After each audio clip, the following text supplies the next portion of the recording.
Okay, so good afternoon to everyone, or good morning, good evening, depending on wherever you are.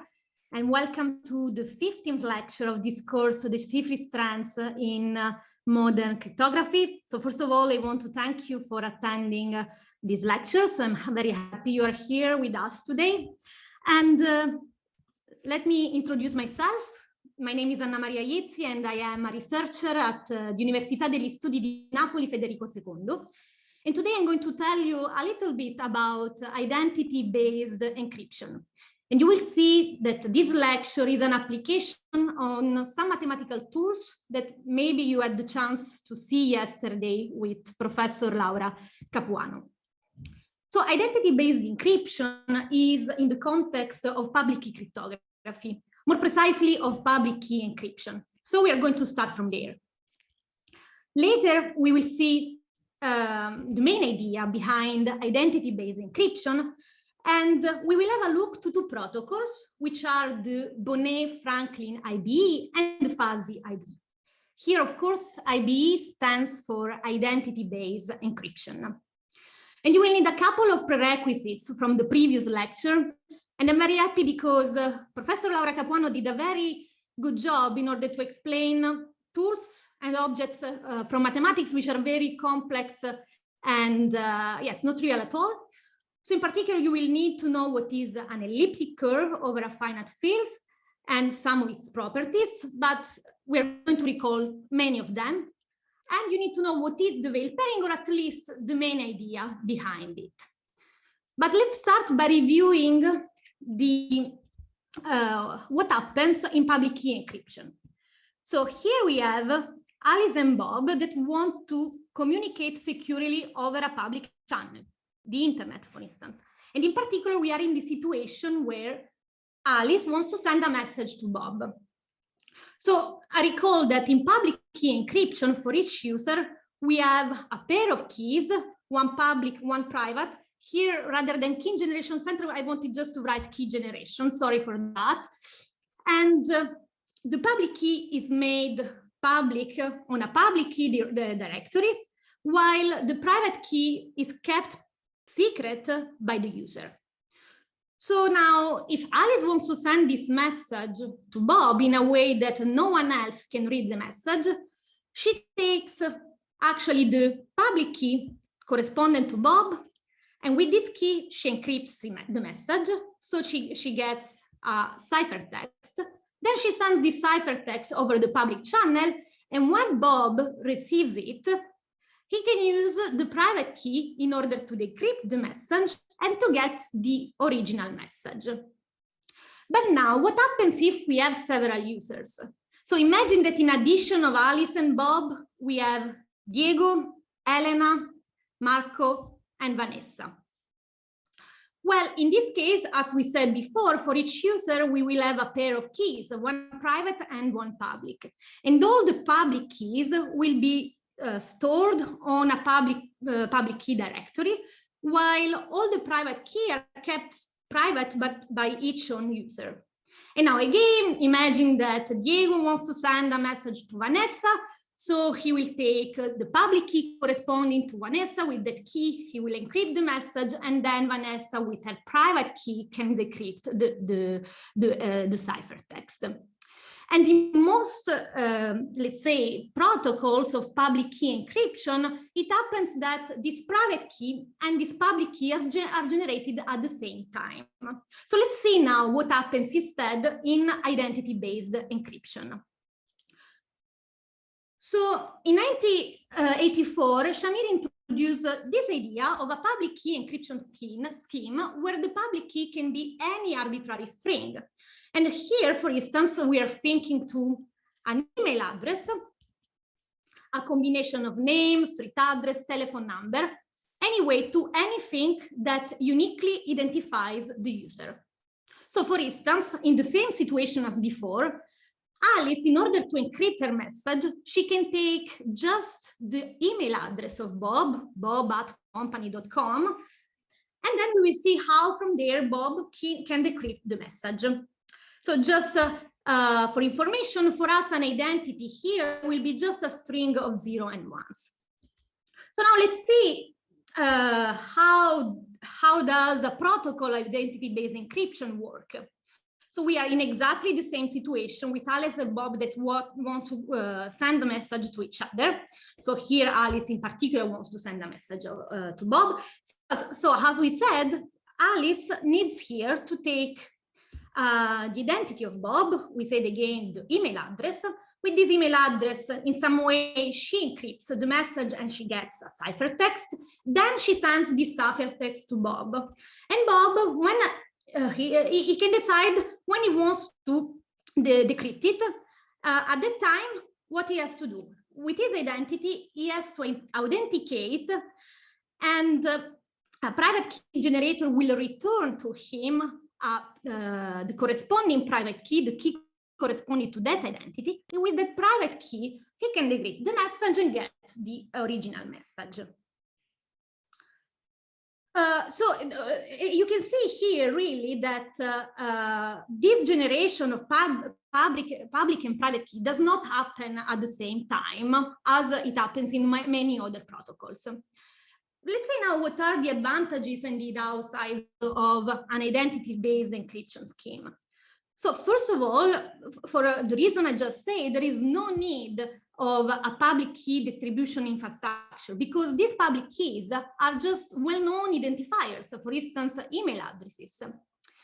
And on top of that, it is impossible to encode some additional information in the into the identifier. For instance, we can put also an expiration date for a message. Imagine that Alice can use as an identity of Bob both the email address of Bob and a date, and in that way, Bob will be denied the generation of a private key to decrypt the message when the date has passed. This is called key revocation. But we can also add a subject line. So in this way, the message can be decrypted only by the person which is responsible for that particular subject of duty or duty. So this is called delegation of duties. But of course, when we have some advantages, we have also some downsides.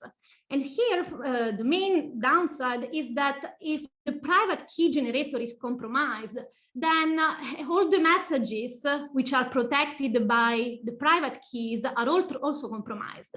Because now whoever could take an identity and get the corresponding private key. Also, there is the problem that the private, we have really to trust the private key generator because they can decrypt any message without the user authorization. And of course, there is the need of a secure communication channel between the user and the private key generator in order to transmit the private key. Okay, so let's go into some more details. And in particular, let's see how it is built a protocol of identity-based encryption. This is organized around 4 algorithms, which are set up, encrypt, extract, encrypt, and decrypt.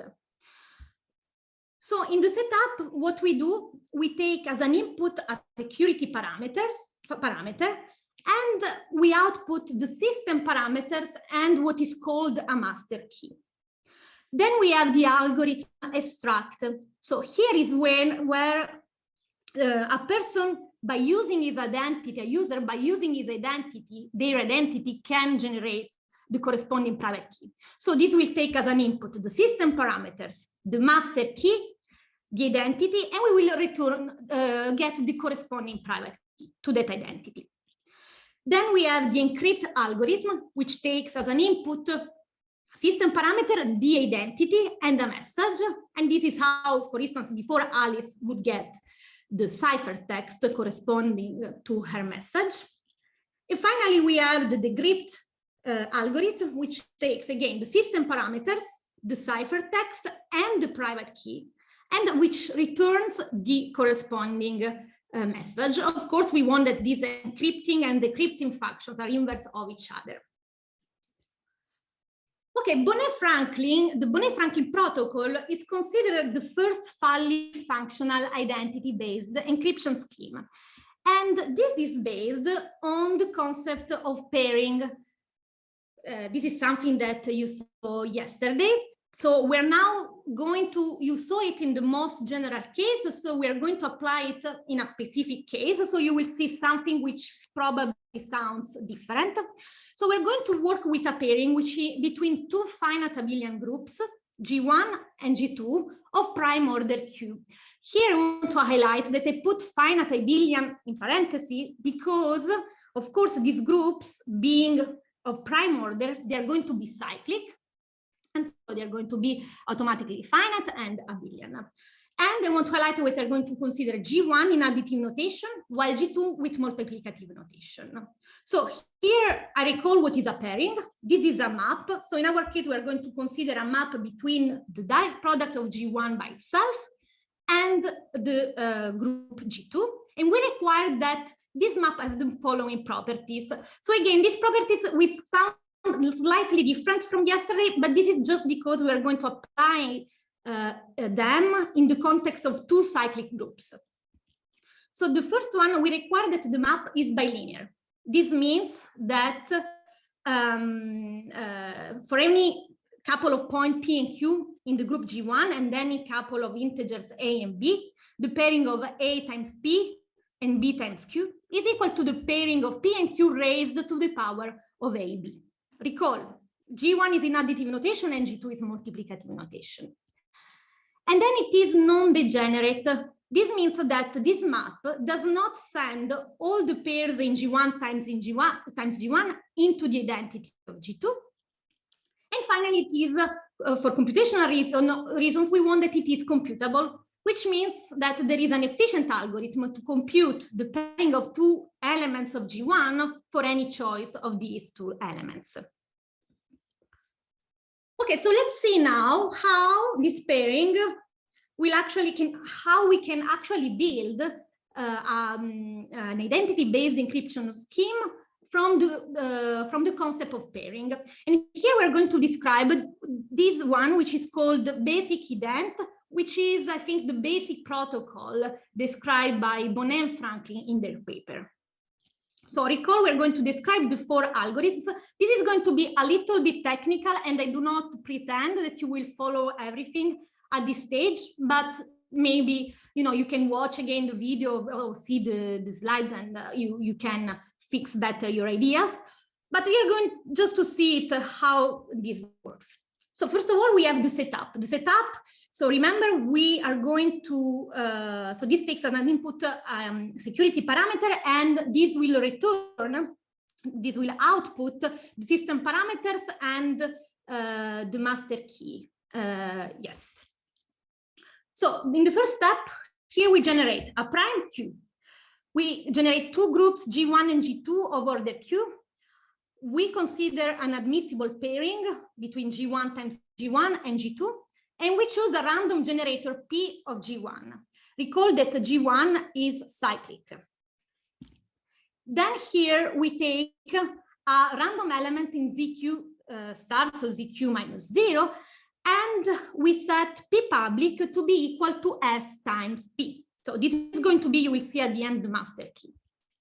And then we choose two cryptographic hash functions, one which goes from a string of 0 and 1s into G1 star, and the other one we takes an element of G2 and returns a string of n bits. So with this, in this setup, at the end, what we get the system parameters, which are the prime number Q, the two groups G1 and G2, the pairing, the integer n, the point P that generates G1, this P public, and these two hash functions.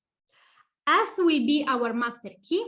The message space is given by a string of n bits of 0 and 1, and the ciphertext space is the Cartesian product of G1 star and this set of strings of n bits.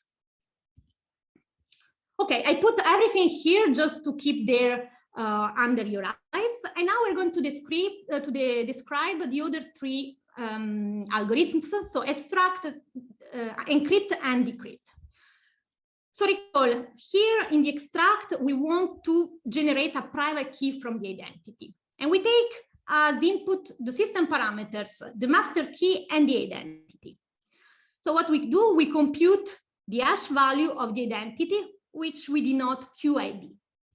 Then we compute, by using the master key, this private key, which is S times this QID. QID is an element of G1. So this private key is also an element of G1. And then we have to encrypt a message. So we need a message. For encrypting, we need the identity, and we need always our system parameters. So what we do, as before, we do the same thing. We compute the hash value of the identity just to get an element in our first group G1. Then we choose a random element R in ZQ star, and we compute this pairing. Here is where the pairing appears for the first time. So we compute the pairing of QID and P public. So this is an element of G2. We denote it GID. And our ciphertext, which is, remember, an element in that Cartesian product, will be our random element R times P. And we encrypt the message by summing the hash value of this GID to the R. Okay, now we want to decrypt the message. So how it works, this algorithm. So this algorithm needs to get as an input a ciphertext, which is an element of that Cartesian product. We denote U and V, those components. And here we just compute V plus this thing. And now we will see that actually we're going to recover the original message M. Okay, think here a little bit for a moment. In order to get your original message M, this thing here, I hope you can see my hand, it needs to be equal to GID to the R. So we are going to show that. And we're going to show that just with the properties of a pairing. So let's see what is this guy. So this is just, sorry, I cannot see because I, so DID is, this is the pairing of S, QID, and RP. And now we use here the bilinearity of our pairing. So we just put all those constant into the exponent. And we redistribute them. So this is equal to the pairing of QID SP to the R. And now that is P public. And from the way we define, this is exactly GID to the R. And this is exactly what we wanted to know for the correctness of this algorithm. So now you have to trust me a little bit because probably you get lost on all this, let's say, all this notation. So here, what is let's talk about security. What are the public information here? Here we know P, we know QID, we know P public, and R times B. All these elements are elements of our group G1, okay? And each one is obtained by P by multiplying by a specific constant, integer. Okay, and the goal of an attacker here, I recall, is to recover this element GID to the R, okay? So if you think about that, since we know QID, P public, our goal is to recover basically that R, this integer R here, okay? So this is called, so basically the security here is based on what is called a variant of the computational Diffie-Hellman problem, which can be stated in this way, given P, AP, BP, CP, for some elements of ZQ star ABC, we want to compute the pairing of P with P raised to the power ABC. Okay, so this is the mathematical problem which is behind this specific basic ident. But now, what pairing are we going to choose? So which are our groups G1 and G2? Here is where we're going back to the previous lecture. So let us recall something from there. So we have, we're going to work with elliptic curve over finite field. So in particular here, I denote E, an elliptic curve defined over FP. We denote by EFP to the n, the group of FP to the n rational points. These are the group of points with coordinates in FPN. OE denotes the point at infinity of E, and this is actually the identity of that group. And then we denote by EM the M torsion group. You really worked with this yesterday. And this is the group of points on the algebraic closure, such that when we multiply these points by M, we get the identity. You also studied yesterday the structure of the group, and you probably saw that if M is coprime with P, so in particular if P does not divide M, then the M torsion subgroup has this particular structure, is Z over MZ times Z over MZ.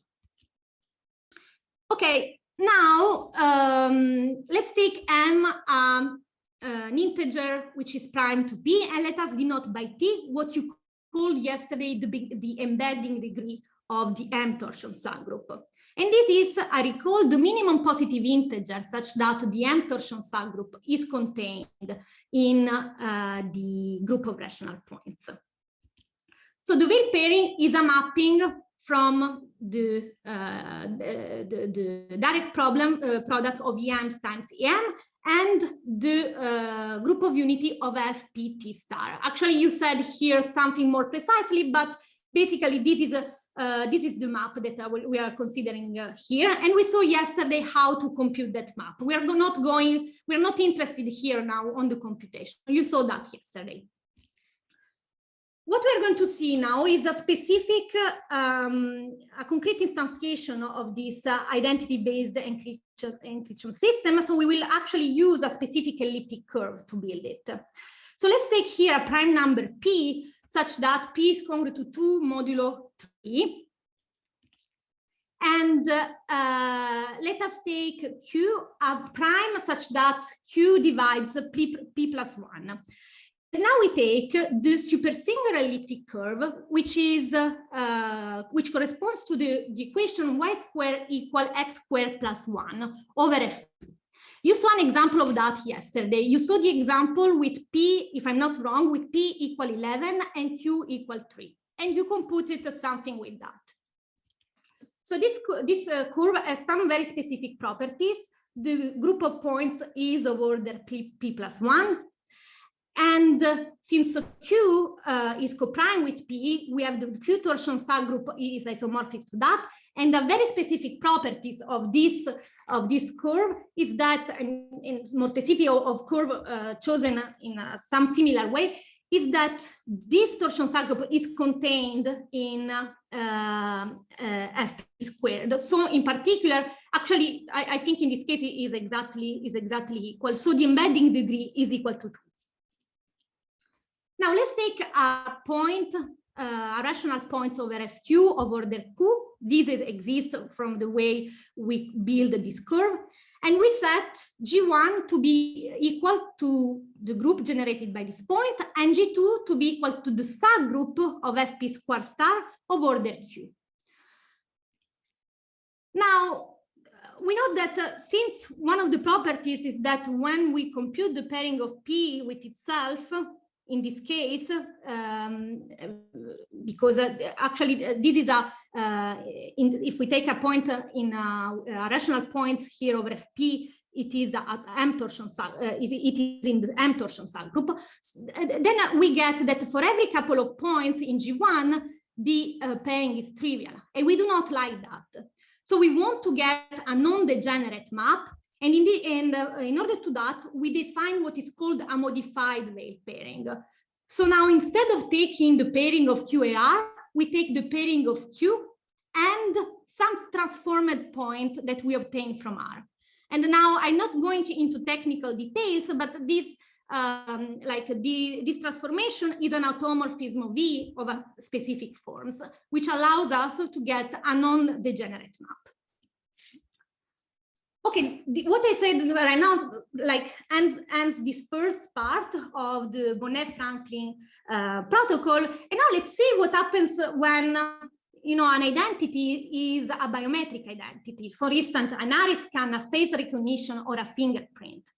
So in this case, actually the problem is that biometric measurements are noisy. So we can get something which is slightly different from the identity which was set at the beginning. And so we would like to have a system that is able to decrypt a ciphertext, even if the identities are not equal to each other, but in the case they are kind of close to each other. And this is exactly the idea behind the fuzzy identity-based encryption. So let's see the main ideas here. For the fuzzy identity-based encryption, an identity is a set of descriptive attributes in a given universe. So we call this identity omega and U the universe. And now we said that we allow a certain amount of error. So in some sense, we have to say when two identities are close to each other. And we measured it with the set overlap. So we say that two identities, omega and omega prime, are, we said the distance of omega and omega prime to be equal to the cardinality of their intersection. And so now the idea is that we want a user to be able to decrypt a ciphertext if the secret key omega prime is kind of close to the identity. So if the set overlap is a cardinality which is greater or equal than some fixed integer, natural integer b. And the main ideas behind this are the Shamir's method of secret sharing, which is based on polynomial interpolation. And again, we find a group pairing where G1 here is a group of prime order P. So now, unfortunately, I will not be able to go on over all these details, which are rather technical and difficult to follow if we see these are the first time. I want just to highlight something that here, the way in which we can actually have that, correct this error in some sense is through polynomial interpolation. So that is the main idea for doing that. So this concludes this part of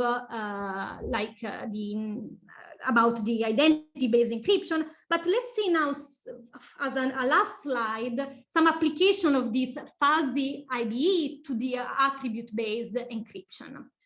So here we are in the context of Alice that wants to put some file on a cloud, some encrypted file on a cloud, and she wants to get access to this file to a very specific class of people. She wants to give access to people which are postdoc in mathematics. And so now imagine that here we have three users: Vanessa, which is a postdoc in biology, Diego, which is a professor in mathematics, and Elena, which is a postdoc in mathematics. Well, of course, Vanessa will not get access because she is a postdoc, but not in mathematics. Same for Diego, which works in mathematics, but is not a postdoc. So the only one among them that has access is Elena, which can actually decrypt that particular file. And so how we can apply the fuzzy IBE to that? Well, the idea is that now we set our identity to be equal to postdoc and mathematics. These are our two attributes, okay? And our distance, so our integer d has to be equal to 2.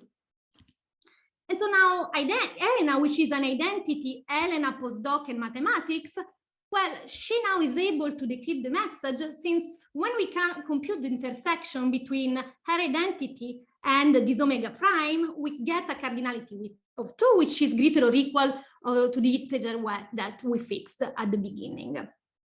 So this is more or less what I wanted to say about this identity-based encryption.